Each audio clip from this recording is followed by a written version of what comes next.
Erased Destiny. Chapter 15. I Don't Lose. Leaving the mayor's house, Etien greeted Torden, passed Uriel without a word, summoned the magical mounts, and left Sintra. The cold wind reminded her of the beginning of another month, Tereth, and the expected snowfall. She looked up at the sky, at the heavy, dark clouds. She hoped to catch up with the Seekers before the weather broke for good. She rode into the woods to join the Seekers as quickly as possible, but without using life-saving teleportation. Without horseshoes, the hooves of her magical mounts slipped on the icy ground, and Etien held on tightly to the black mane to not fall off. As the steed pulled to the right, the girl rolled into the ravine with a squeak. She hit a tree and a horse flew past her. A splash informed Etien that there was a river flowing beneath her that she had no desire to fall into. So, Etien surrounded herself with poison ivy, attached herself to the nearby trees, and, so protected, tried to recover from the painful impact. Someone walked above her and noticed the accident. "Are you all right? It's slippery in the forest. It's better not to ride horses today." With the help of Topaz, she got out of the ravine.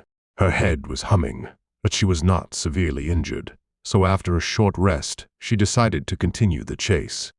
On horseback, because on foot she wouldn't catch up with the Seekers. "Why are you in such a hurry? Did something bad happen?" "I am pursuing a dangerous criminal, namely murderer. Together with the Seekers. We split up in Sintra because I had to secure the area." "Ah, yes. Scouts today I did not see. They certainly did not go this way. Didn't you lose them?" "I'm going via cross-country shortcut. I sense their presence, so the direction will not be mistaken. But I may end up in the river." Etien summoned the horses again and was already going to say goodbye, but Topaz saddled a free steed. Etien let herself go at a slow trot so as not to end up in a tree again, and Topes rode behind her. What for? That's what she didn't know. She also didn't feel like talking to the hunter, so she pretended not to see him. "Is this mission a paid one?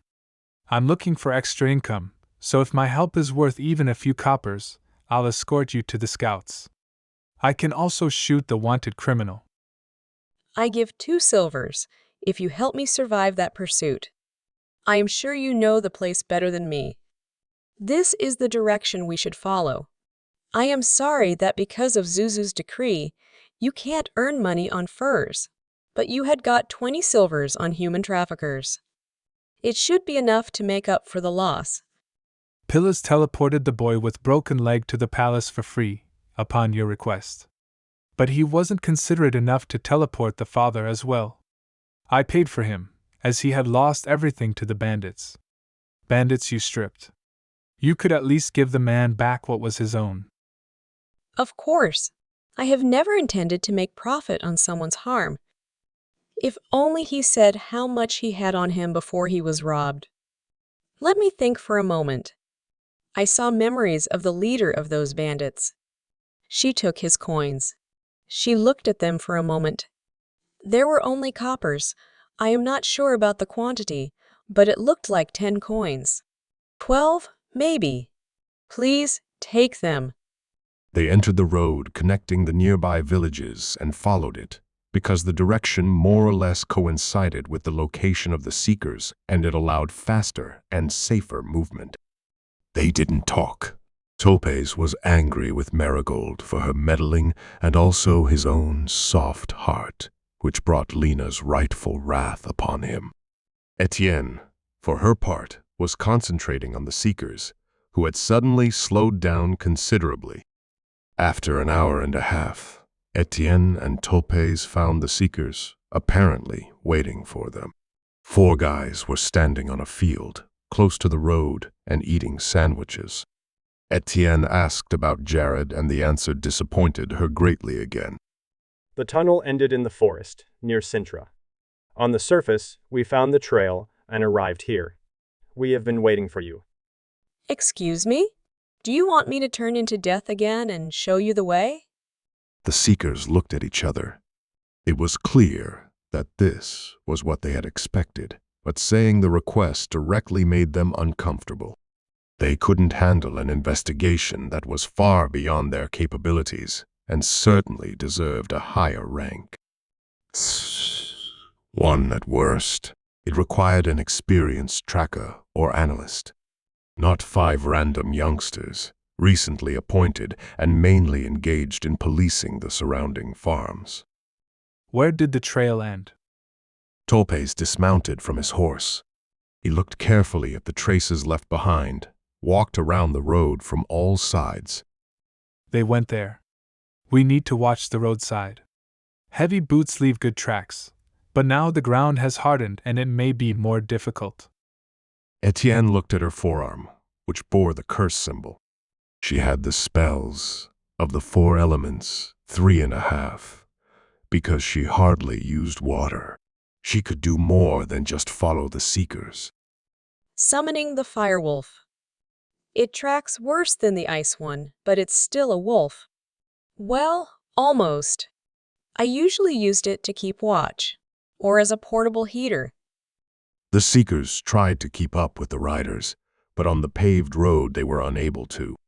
Only in the woods, where Topes carefully analyzed every trace, did they catch up. The wolf, unfortunately, proved to be devoid of a sense of smell, but with his eyesight he could rival even Quince. He effortlessly spotted even the smallest trampled grasses or sticks. And Topes quickly managed to find a common language with the animal, which resulted in very effective tracking. Help, please. Help me. A woman reached them, not young, but not old either. Clad poorly, but enough to protect herself from the cold, wrapped in several scarves, covering everything but her eyes. What did happen? Are you hurt? The madman. He killed my brother and 2 more neighbors. And then he fled into the forest. He must be stopped. Poverty in our house is terrible. It was drought, and even for children we do not have enough food. But please, take this bread. Help us. Stop the madman before he kills us all. The woman pressed the loaf into Marigold's hands, turned around and tried to escape, but the girl stopped her with poison ivy. She gave her back the stale bread. One moment, please. We have enough food, so please save it for the children.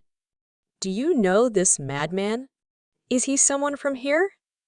What did he look like? Why did he kill your brother? The scouts followed the trail indicated by Topes, and the hunter stayed with Marigold. He listened to the unusual conversation, and he was surprised that the teenager, looking for profit everywhere, agreed to help a stranger woman for free. Not from here. He came by road. He asked about the job, but here, we don't have enough to live on ourselves. He is short, thin, and he had a lot of scars. Everywhere, on his face, on his arms. I couldn't see more because it was cold and he was wrapped in leather. He had to strip someone's sheep for it.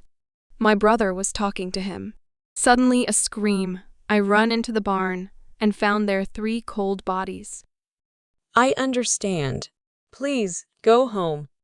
Take this 5 silvers as funeral allowance.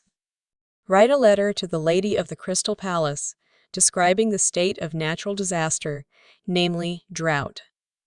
According to the decree on agriculture, you will receive help, probably some food. I am very sorry for you, but do not lose hope. Everything will be better soon. Etien let the woman go, looked at Topes, and then at the footprints left by the seekers. She hesitated about what to do. Catching Jared was much more important than the local hoodlum. On the other hand, she didn't sense a lie in the woman's words. She and her children were in danger. If Jared said too much, Etien could modify Seeker's memory. She rode after the seekers, looking around with golden eyes for larger living beings. Topes pulled her by the arm. Traces of blood. From a few hours before. It could be that man. Do you plan to kill him? First, I will listen to him. And then I'll make a decision. Such stories frequently are much more complex than it seems. I don't understand.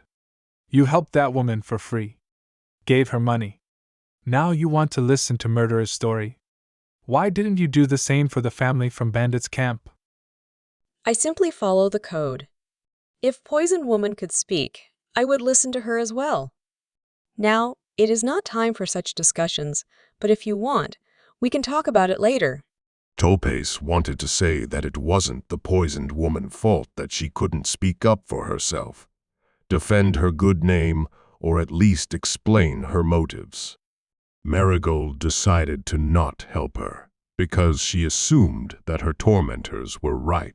In Topes' opinion, even if the punishment was justified, it was far too harsh.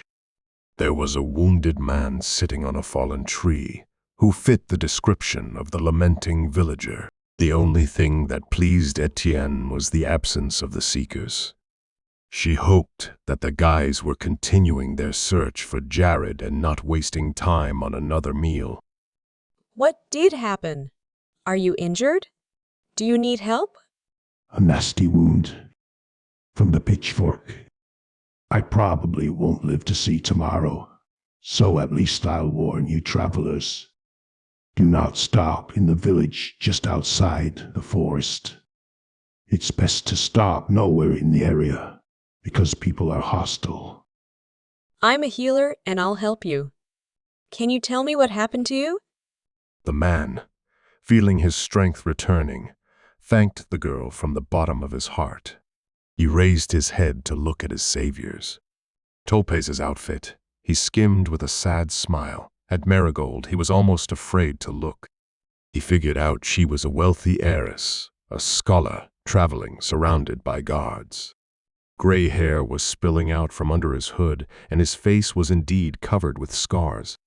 So were his hands, damaged from hard work. Ah, miss, I have nothing to repay you for your kindness. I'm a hunter, poor, but honest. Now, in the winter, it is most difficult to get a job, so I went from village to at least earn a warm dinner. I'm old, the strength is less and less, but I did not want to burden my daughter-in-law. She was left alone in this world, so young and already a widow, 2 children at home. She took care of me, took me in, but how could I live with them? Etien coughed. Jared was gambling in the wild, and she had to listen to someone's life story. Apologies. In the village just outside this forest, I got an order for black tips. They attacked fishermen, didn't allow to fish. I took the job, of course. 4 days I thrashed the birds, set traps, lured them to fish, until I wiped them all out. I went to get paid, and they said they had no money. Poverty. I got angry, but I'd often go to bed hungry myself, so I asked for some food instead.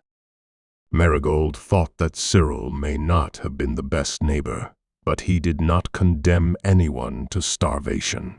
He helped the poor, deferred rent payments, gave some money. He did not drive people to extremes that aroused the worst instincts. They offered me a sack of flour. That's not much for a job done, but I agreed. We went to the barn, and they impaled me on a pitchfork. And they left, horrified by what they had done. They probably never murdered a man. Not for 17 coppers. Did you kill those people? The elder of the village, the one who led me to the barn, and the 2 who stood inside.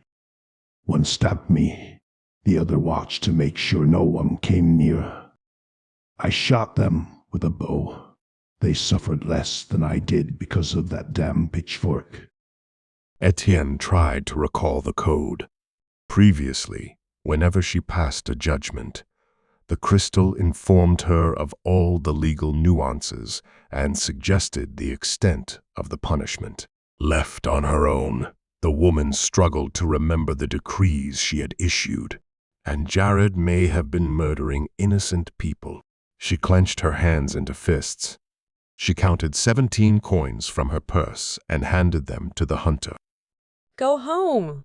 The wound will heal, but you should not strain yourself until spring. Miss, but what do you mean? Why, miss? I would report this despicable deception and attempted murder to the guards, but since 3 people have already died, they were punished. Next time, however, do not deliver judgments on your own. That's what the Lady of the Crystal Palace is for. And courts, of course. Angry that she lost a lot of time, Etien got on her horse and rode after the seekers. Again, she had to chase them, although not so long ago they were the ones rushing after her. The search for Jared seemed to be an endless series of chases and marches. You are a wise girl. Fair and compassionate. Sorry. I misjudged you earlier. May nothing interfere with the mission anymore. I am worried. I don't know why, but I have a bad feeling about all this. The trees, devoid of leaves, spread their black branches over the riders, twisted and somehow gloomy. The ground took on a lighter shade, more sandy, and the terrain was often crisscrossed by narrow clefts. The farther one got from the road, the more brushwood, more mud coated the shoes of travelers, and the clouds seemed to touch the tops of the trees. The girl put the hood on her hat. The wind carried rare, but frozen raindrops, which made riding even more difficult. It was getting dark in the forest. It was only 6 o'clock, but the sun was already hiding behind the horizon. It became increasingly difficult to discern passing shapes, and Marigold began to fear that they would pass Jared's hiding place without noticing it.